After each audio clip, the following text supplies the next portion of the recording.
Bonjour à toutes et à tous, bienvenue dans cette nouvelle pause végétale. J'espère que vous allez bien, en tout cas moi je vous espère en pleine forme.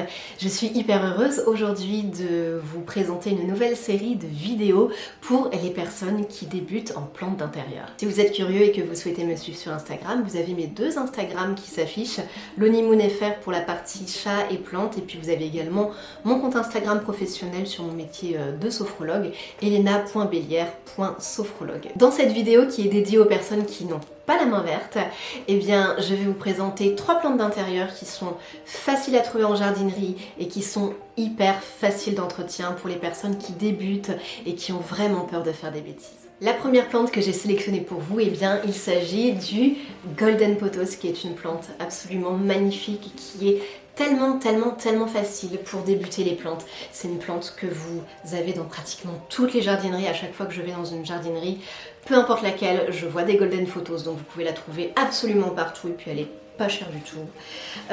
Vous pouvez trouver des Golden Pothos qui sont en cascade comme ça, ou également des Golden Pothos qui sont grimpants, c'est-à-dire qu'il y a un tuteur et les lianes grimpent sur ce tuteur, donc ça ne fait pas le même effet, mais les deux sont absolument magnifiques. Personnellement, je préfère la version en cascade, mais c'est tout simplement une question de goût. Le Golden Pothos vous pardonnera votre manque d'entretien. C'est une plante qui est extrêmement résistante. Moi personnellement au niveau des arrosages, mais après attention, ça dépend de là où vous vivez, du taux d'humidité, etc. Donc là je vous fais part de ma propre expérience. Et je vis, pour vous donner le détail, en région parisienne, donc pas forcément très beau ni très chaud en tout cas tout au long de l'année. Donc moi personnellement, mes Golden Pothos, parce que j'en ai plusieurs, je les arrose toutes les 2 à 3 semaines en plein hiver. Là c'est pour ça que le mien il fait un petit peu pâle figure, mais un bon arrosage et il va repartir comme neuf. Demain il va être absolument magnifique. Et à partir du printemps-été, là je fais un petit peu plus attention et je lui donne à boire toutes les semaines, une fois par semaine, c'est largement suffisant. Et voilà, j'adore cette plante. Attention bien sûr aux excès d'eau, mais ça vaut pour toutes les plantes. Si votre Golden Pothos est dans un pot décoratif, veillez à ne pas avoir mis trop d'eau et que ça ne fasse pas effet piscine au fond de votre pot, sinon vous risquez de noyer votre plante.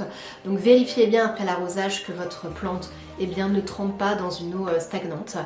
Et vraiment je ne peux que vous conseiller cette plante, elle est absolument magnifique. C'est intéressant d'ailleurs que je vous montre mon Golden Pothos qui a soif.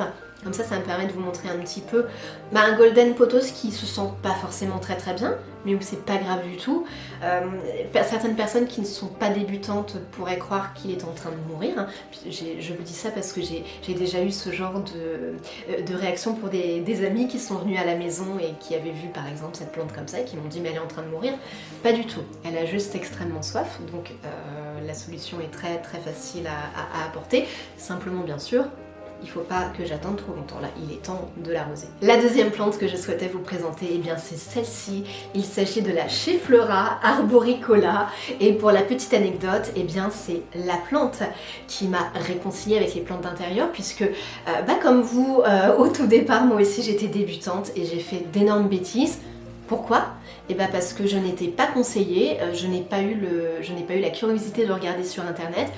Et j'avais pris des plantes qui n'étaient pas du tout faciles pour une débutante et je m'en suis mordu les doigts, et les pauvres plantes aussi, puisque malheureusement la plupart n'ont pas survécu. Et quand j'ai acheté par pur hasard cette magnifique plante qui ne faisait pas du tout cette taille-là, qui était beaucoup plus petite, et bien quelle chance, parce qu'elle m'a totalement réconciliée avec les plantes.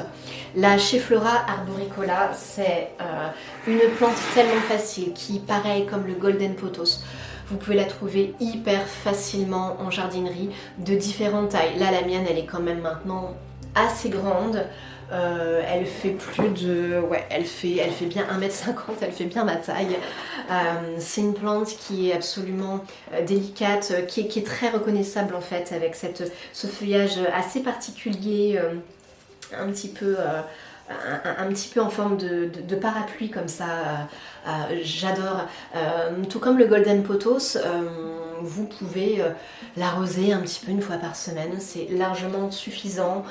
Moi je trouve que par rapport aux nuisibles, tout comme le Golden Pothos, eh bien elle est relativement résistante. Moi j'ai pratiquement jamais eu de problème. Alors vous pouvez en trouver vraiment comme de véritables arbres hein, en jardinerie. Moi j'en ai déjà vu avec des vrais troncs très épais et vraiment des vrais petits arbres. C'est absolument magnifique.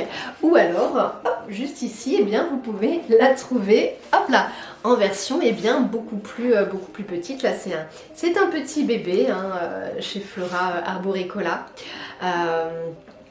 Voilà, qui est absolument trop mignon et j'aime bien l'avoir en petit bébé aussi. J'ai plusieurs chez Flora Arboricola parce que je les adore.